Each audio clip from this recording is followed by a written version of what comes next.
Hello दोस्तों, स्वागत है आपका हमारी इस सीरीज़ HTML में। इससे आगे जो हमने लास्ट सेशन लिया था उसमें हमने देखा था कि टेक्स्ट को कैसे फॉर्मेट किया जाता है, कौन से फॉर्मेटिंग के टैग्स अवेलेबल है for related to bold, italicise, underline, strike वगैरह। सेम वे हमने फ्रेज टैग्स भी सीखे थे जो हमने यूटिलाइज किए थे पैराग्राफ्स और बड़े कंटेंट को फॉर्मेट करने के लिए। और साथ में ही हमने सीखा था कि HTML में जब हम प्रोग्रामिंग करते हैं तब हम कमेंट को कैसे कोड को कैसे कमेंट्स प्रोवाइड कर सकते हैं। सो लास्ट टॉपिक में हमने टोटल 3 चीज़ें सीखी थी, फॉर्मेटिंग, फ्रेज टैग्स और कमेंटिंग।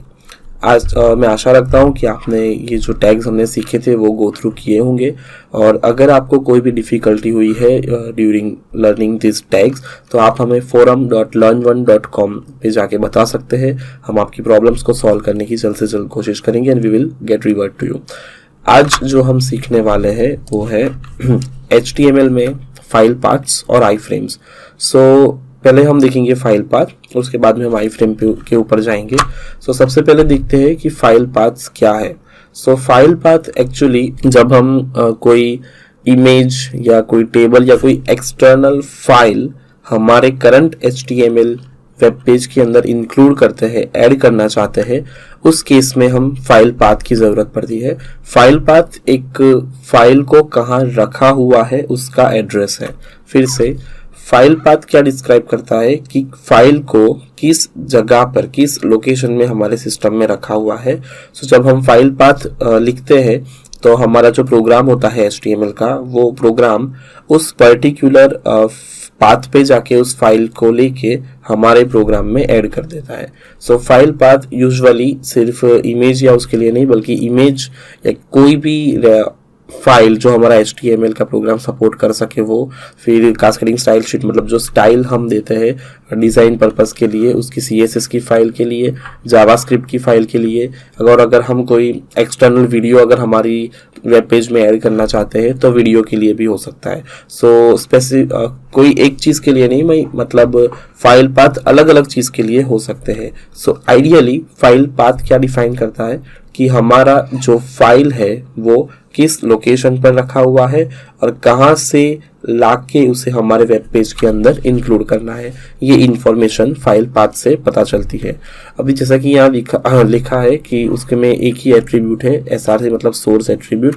सो हम एग्जाम्पल से सीखते हैं कि फाइल पाथ एक्चुअली में क्या है।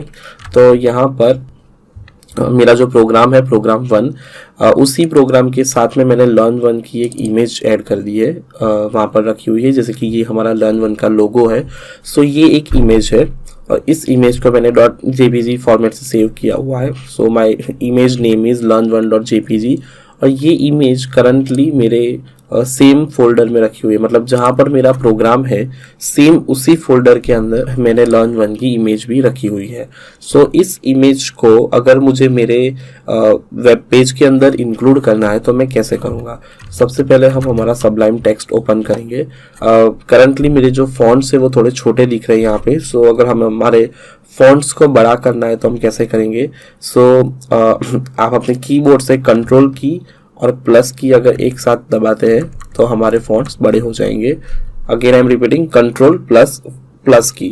ओके, सो कंट्रोल प्लस करने के बाद फॉन्ट हमारे थोड़े से बड़े हो गए हैं। सो आपको प्रोग्राम देखने में भी ये इजी होगा। तो अभी हमें क्या करना है, हमें ये जो learn1 की इमेज है जो करंटली यहाँ सेम जहाँ पर मेरा प्रोग्राम लिखा हुआ है उसी पाथ पर मेरी learn1 की इमेज पड़ी है। सो पहले हम इस इमेज को कैसे ऐड करते हैं वो देखते हैं। सो गो टू द प्रोग्राम और प्रोग्राम के अंदर में इमेज ऐड करनी है, इसलिए मैं इमेज, जैसे ही मैंने इमेज टाइप किया, SRC जो उसका एट्रीब्यूट है, डिफ़ॉल्ट एट्रीब्यूट, जिसकी जो एक मैंडेटरी एट्रीब्यूट है कि ये तो हमें चाहिए ही अगर हमें इमेज ऐड करनी है, तो वो आ जाता है डिफ़ॉल्ट। तो मैं सोर्स में learn1.jpg लिखता हूँ, मैं सेव कर रहा हूँ इसे। जैसे ही मैंने सेव किया उसके बाद मैं इस प्रोग्राम को रन करूँगा तो यहाँ पे ये रन नहीं हो रहा है और मुझे एक टूटी हुई इमेज का या तो लाइक ब्रोकन इमेज का ये दिखा रहा है। सो इसके दो रीज़न हो सकते हैं, या तो मैंने स्पेलिंग गलत लिखी है या तो मैंने पाथ गलत लिखा है। सो उसे चेक करने के लिए मैं क्या करूँगा, मैं प्रोग्राम में जाके सबसे पहले मैं स्पेलिंग चेक करूँगा। जैसे कि यहाँ पे आप देख सकते हैं कि LERNVERN सेम LEARNVERN। ओके, सो यहाँ पे मैंने ए नहीं लिखा है। सो सबसे पहली जो यहाँ पे ट्रबल शूट करने पे मिस्टेक मिली वो थी नेम की। अगर आप कोई फाइल ऐड कर रहे हैं तो जो नाम आपकी फाइल का है वो सेम नाम आपको ऐड करना है। सो मैं इसे सेव करता हूँ, इसे रीलोड करता हूँ, और जब मैंने नाम करेक्ट किया एग्जैक्टली दैट मोमेंट मेरा जो इमेज है वो प्रॉपरली मुझे विजिबल होने लगा है। सो यहाँ पर प्रॉब्लम क्या थी, पहली प्रॉब्लम की जो हमने फाइल का नाम दिया होता है सेम वही नाम हमें यहाँ पर लिखना होता है। आगे करंटली ये जो इमेज है वो मुझे प्रॉपरली शो हो रही है बिकॉज जो हमारा प्रोग्राम है, जो प्रोग्राम जहाँ पर पड़ा है जिस लोकेशन पर सेम उसी लोकेशन पर मेरा इमेज भी पड़ा है। लेट्स से अगर मैं इस इमेज को किसी फोल्डर में मूव करता हूँ, so there are two possibility कि या तो ये फोल्डर मेरे जहाँ मेरा प्रोग्राम पड़ा है उसके अंदर ही है, उस फाइल के अंदर सब फोल्डर में है, या तो एक्सटर्नल फोल्डर में है। सो लेट्स से अगर ये प्रोग्राम ये फाइल मैं एक नए फोल्डर में मूव करता हूँ और फोल्डर का नाम लिखता हूँ इमेजेस, और इस फाइल को मैं यहाँ पर रख देता हूँ। सो करंटली जो मेरी फाइल है, जो मेरा इमेज है, वो मेरे जहाँ मेरा प्रोग्राम रखा है एग्जैक्टली वहाँ नहीं है, बल्कि बाहर एक अंदर एक सब फोल्डर में है। सो मेरे फोल्डर का नाम क्या है, इमेजेस। सो जब मैं यहाँ के रीलोड करता हूँ, सो अगेन वो ब्रोकन इमेज दिखा रहा है। मीन्स जो मेरा जो पाथ मैंने दिया है फाइल का वहाँ पर फाइल नहीं है। I am repeating, it's not showing because my file is not there where it is located. So मैं क्या करूँगा, यहाँ पर अगर हम विदाउट एनी फोल्डर लिखते हैं, सो ब्राउज़र क्या डिसाइड करता है कि जो फाइल है वो एग्जैक्टली उसी फोल्डर में है जहाँ पर हमारा प्रोग्राम लिखा गया है। सो करंटली हमारी जो फाइल है वो उसी फोल्डर में नहीं है, बल्कि इमेजेस नाम के एक सब फोल्डर में है। सो मैं यहाँ पर इमेजेस स्लैश करके एक पाथ ऐड करूँगा, क्योंकि जो मेरी फाइल है वो उस फोल्डर के अंदर भी एक सब फोल्डर में है। So control S, save, reload. So जैसे ही हमने रीलोड किया ये फाइल हमें दिखने लगी है। इट मीन्स जब हम फाइल पाथ डिफाइन करते हैं, अगर हम कोई पाथ प्रोवाइड करते हैं, so we have to make sure जो भी पाथ हम दे रहे हैं वो एग्जैक्टली उसी लोकेशन पे हो, और जो पाथ है वो प्रॉपर हो, वरना हमारी जो इमेज होती है या कोई भी फाइल जो हम इंक्लूड कर रहे हैं वो फाइल प्रॉपरली दिखाई नहीं देती है।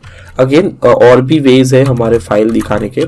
सो हमने जो पहला एग्जाम्पल लिखा, जैसे कि picture.jpg यहाँ लिखा है, हमने लिया था वो था learn1.jpg। सो पहला एग्जाम्पल है कि फाइल एग्जैक्टली वहीं पर है जहाँ वो फोल्डर है। दूसरा एग्जाम्पल है कि फाइल किसी सब फोल्डर के अंदर है, मतलब उस फोल्डर के अंदर किसी सब फोल्डर के अंदर रखी हुई है। तीसरा एग्जाम्पल है कि उस सब फोल्डर में तो है लेकिन किसी और फोल्डर के अंदर भी है। सो उस केस में हम क्या करते हैं, करंटली हमारी जो फाइल है वो इमेजेस नाम के फोल्डर के अंदर है।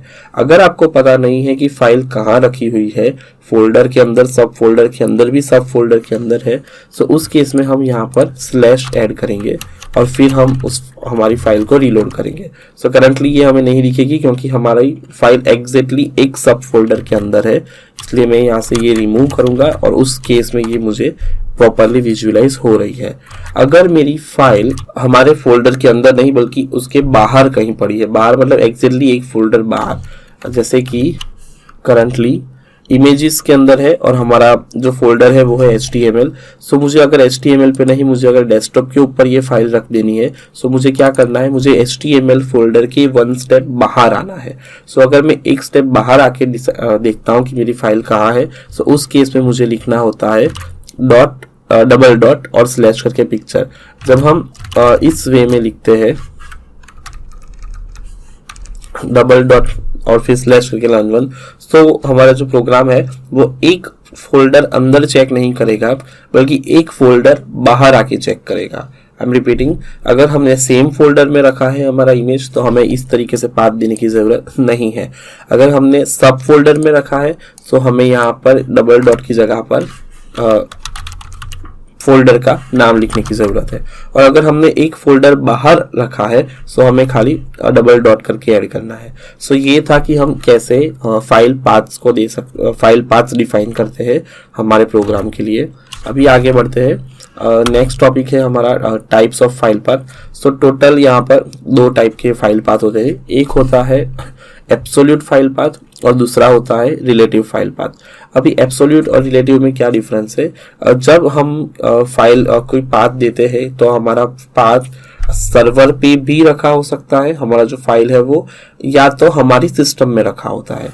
सो करंट जो हमने एग्जांपल लिया है ये इमेज वाला, इस केस में हमारी जो फाइल है वो हमारे सिस्टम में ही रखी हुई है। बिकॉज हमारी फाइल सिस्टम में रखी हुई है इसलिए हमारा जो प्रोग्राम ने जो हमने इसे ऐड किया वो कौन सी मेथड हुई? वो relative file path adding method हुई। मतलब अगर हम सिस्टम में ही रख रहे हैं सो ये हमारी रिलेटिव मेथड हुई। लेकिन अगर हम किसी और जगह से हमारी फाइल लाके ऐड कर रहे हैं तो उस केस में हमें सर्वर का पूरा एड्रेस वहां पे लिखना होता है। सो उस केस में हमारा जो फाइल पाथ हुआ वो कैसा फाइल पाथ हुआ? वो हमारा एब्सोल्यूट फाइल पाथ हुआ। आई एम रिपीटिंग, अगर हम सर्वर से या कहीं और से फाइल लाके ऐड कर रहे हैं सो वो हमारा एब्सोल्यूट वे हुआ। अगर मैं सिस्टम में से ही मेरी फाइल कैप्चर करके यहाँ ऐड कर रहा हूँ तो वो मेरा रिलेटिव वे हुआ। सो करंटली हमने जो अब तक जो एग्जांपल देखे वो हमारे रिलेटिव्स के एग्जांपल थे।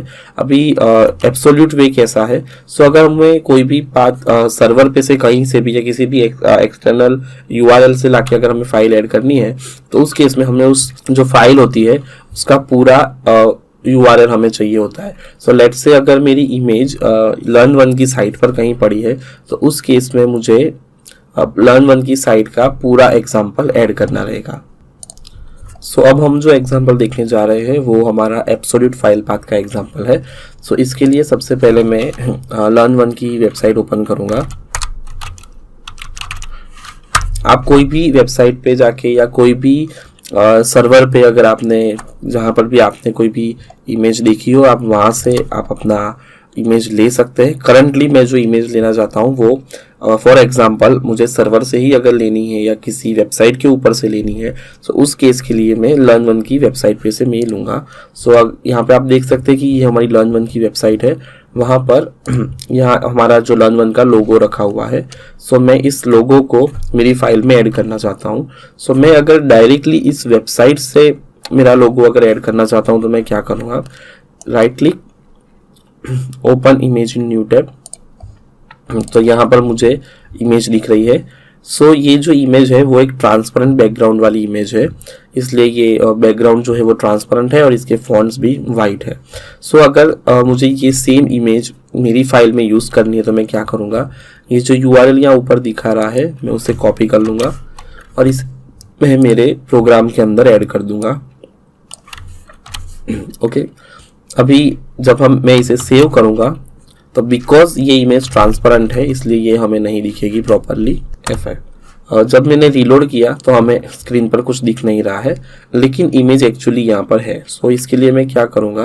अगर मुझे इमेज देखनी है तो मैं टेम्पररी इसका जो बैकग्राउंड कलर है वो मैं चेंज कर अगर मुझे इमेज यहाँ पर नहीं दिख रही है तो मैं क्या करूँगा? मैं इसका बैकग्राउंड कलर चेंज करके इसे फिर से दिखाऊंगा। सो बैकग्राउंड कलर करंटली हम इसे कैसे दिखा सकते हैं? So for temporary purpose just हमें इसका बैकग्राउंड चेंज करना है। सो हम इसे इंस्पेक्ट में जाके भी चेक कर सकते हैं। सो हमने डेवलपर्स टूल में इंस्पेक्ट अभी सीखा नहीं है कि उसे कैसे यूटिलाइज करते हैं, लेकिन CSS की स्टाइल देकर हम इसे यूज कर सकते हैं यहाँ पे। सो मैं टेम्पररी यहाँ पर इसका बैकग्राउंड कलर मुझे अगर देना हो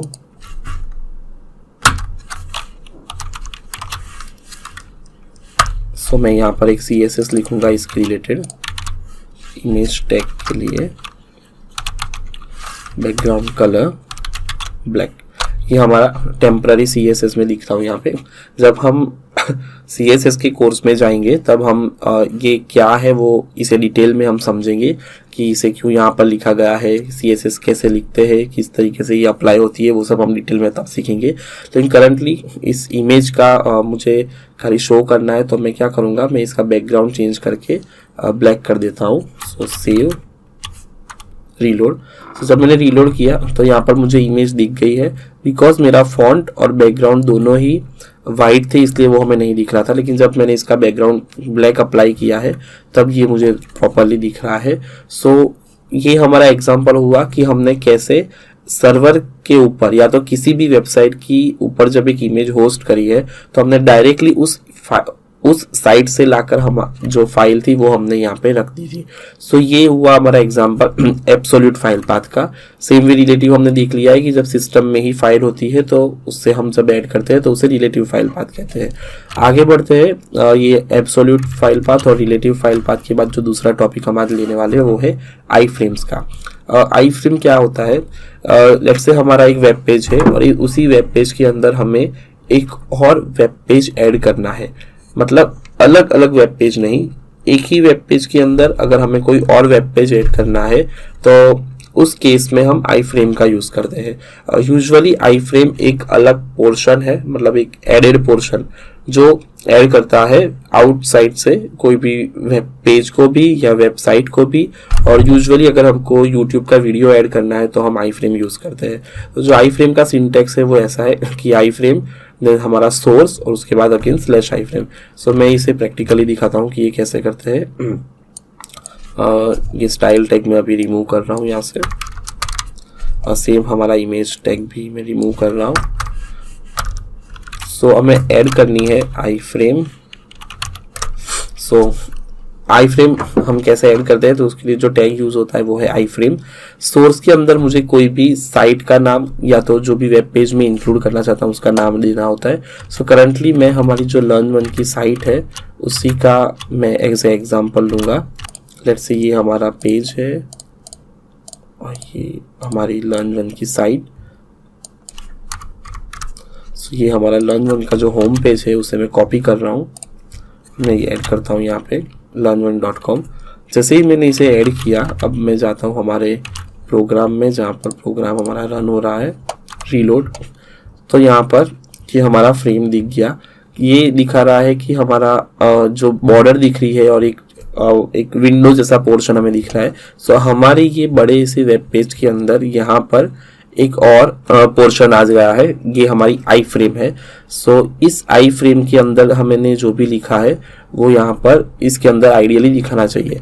करंटली हमारा जो वेब पेज है वो इनेबल नहीं हो रहा है, एम्बेड नहीं हो रहा है हमारी आई फ्रेम के अंदर। सो हमें क्या मैसेज आ रहा है, www.learn1.com रिफ्यूज टू कनेक्ट। मतलब ये जो हमारा जो साइट है हमारी लर्न वन की साइट, उस साइट को हम आई फ्रेम के अंदर एम्बेड नहीं कर सकते हैं। आई एम रिपीटिंग, अगर आपने किसी साइट का यहाँ पर नाम लिखा है आई फ्रेम की सोर्स के अंदर और अगर वो हमें नहीं दिखा रही है, मीन्स हम उस साइट को एम्बेड नहीं कर सकते हैं। तो अगर ये नहीं हो रही है तो हम इसका दूसरा एग्जांपल लेंगे कि हम कैसे कर सकते हैं। सो अगर हमारा जो वेबसाइट है वो अगर हम एम्बेड नहीं कर पा रहे हैं, अगर अलाउ नहीं किया गया है वेबसाइट के सर्वर से कि आप इसे कहीं और यूज़ कर सकते हैं, तो उस केस में हमें इस टाइप की एरर आती है कि the site has refused to connect. So अगर हम कोई साइट ऐड नहीं कर पा रहे हैं सो उस केस में हम क्या करेंगे, करंटली हमारा प्रोग्राम है, सो मैं यही सेम प्रोग्राम हमारे वेब आई फ्रेम के अंदर में ऐड करके आपको दिखाता हूँ। सो फॉर एग्जांपल अगर मेरे प्रोग्राम का नाम program_1 है .html, सो मैंने जो हमारा करंट प्रोग्राम है उसी प्रोग्राम को हमारे प्रोग्राम में एम्बेड किया है आई फ्रेम, बट आई फ्रेम के अंदर।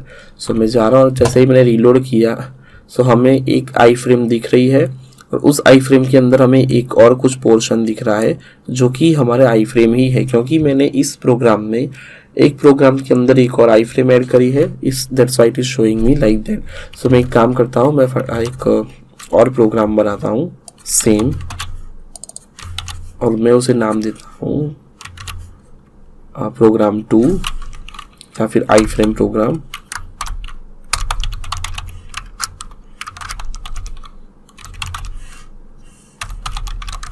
HTML। और इस आई फ्रेम प्रोग्राम के अंदर मैं आई फ्रेम नहीं रख रहा हूँ, बट मैं यहाँ पर एक हेडर प्रिंट कराता हूँ as in this is in iframe, ठीक है, और सेव। अब मेरे प्रोग्राम का नाम है आई फ्रेम अंडरस्कोर प्रोग्राम, सो मैं इसे यहाँ लिख दूंगा।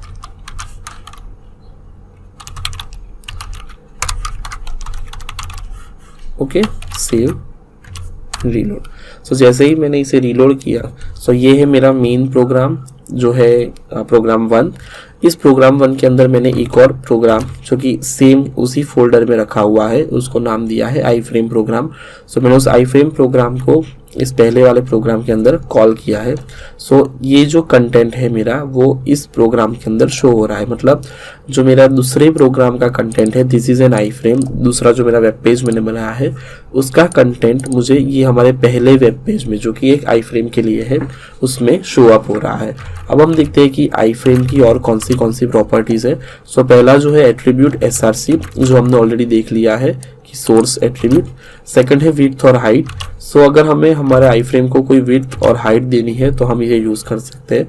करंटली ये जो डिफॉल्ट विड्थ और हाइट होती है वो हमें दिख रही है, पर लेट से मुझे मेरे आई फ्रेम के अंदर 500 px की विड्थ देनी है। मैं विड्थ दे रहा हूँ 500 px एंड हाइट भी दे रहा हूँ 500 px। Save and reload. तो जैसे ही मैंने इसे रीलोड किया ये मेरा 500 की विड्थ और 500 की हाइट दिखा रहा है। नेक्स्ट है हमारा फ्रेम बॉर्डर। सो जैसे कि आप देख रहे हैं कि हमें जो डिफ़ॉल्ट फ्रेम बॉर्डर होती है वो अभी विजुअलाइज हो रही है, बट अगर मुझे इस फ्रेम बॉर्डर को अपडेट करना है, कोई अलग या थिक या थिन बॉर्डर भी ऐड करनी है, सो उस केस में मैं फ्रेम बॉर्डर लेट्स से मैं 10 px लेता हूँ। तो जैसा कि आपने देखा जब मैंने इसे रीलोड किया तब ये नहीं चल रहा है, इट मीन्स यहाँ पर px सपोर्ट नहीं करेगा। So again reload.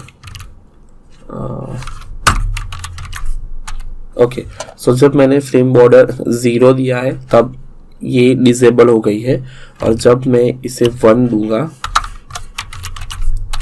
सो उस केस में ये इनेबल हो जा रही है, विच मीन्स 0 और 1 ट्रू और फॉल्स पे ये काम कर रहा है। मतलब अगर मैं 0 दे रहा हूँ तो फ्रेम बॉर्डर मेरी डिसअपियर हो जाती है, अगर मैं 1 दे रहा हूँ तो मेरी फ्रेम बॉर्डर अपीयर हो रही है।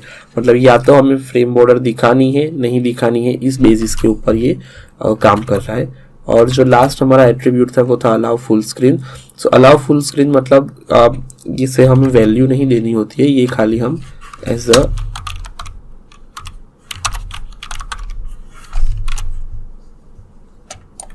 कीवर्ड काम करता है। सो मैं यहाँ पे अलाउ फुल स्क्रीन जो मेरा है वो मैं यहाँ पे लिख रहा हूँ, सेव कर रहा हूँ, और जब मैं इसे रीलोड करता हूँ तो हमारी जो 500 पिक्सल की साइज थी वही हमें दिखेगी, बिकॉज हमने फुल स्क्रीन मोड अलाउ किया है लेकिन साथ में हमने विड्थ और हाइट भी यहाँ पर प्रोवाइड करी है।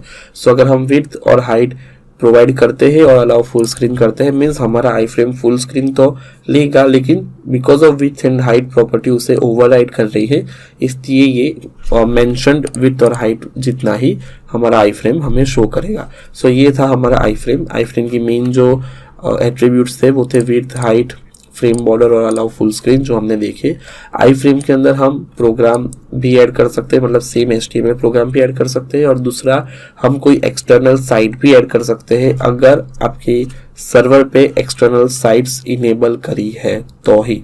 सो ये था हमारा आज का सेशन जिसमें हमने आई फ्रेम फाइल पाथ के ऊपर सीखा है, उसके बाद हमने आई फ्रेम के ऊपर सीखा है। सो आई होप ये जो 2 वेरी इंपॉर्टेंट टॉपिक्स है फाइल पाथ और आई फ्रेम वो आप खुद ट्राई करेंगे। अगर आपको ये ट्राई करने पे कोई भी एरर या डिफिकल्टी आ रही है सो आप हमें forum.learn1.com पे इन्फॉर्म कर सकते हैं। आपकी सारी प्रॉब्लम्स हम उसके ऊपर सॉल्व करके आपको रिवर्ट करेंगे। नेक्स्ट जो हमारा टॉपिक है वो है हमारा HTML हेडिंग, एंकर और image tag. Thank you guys.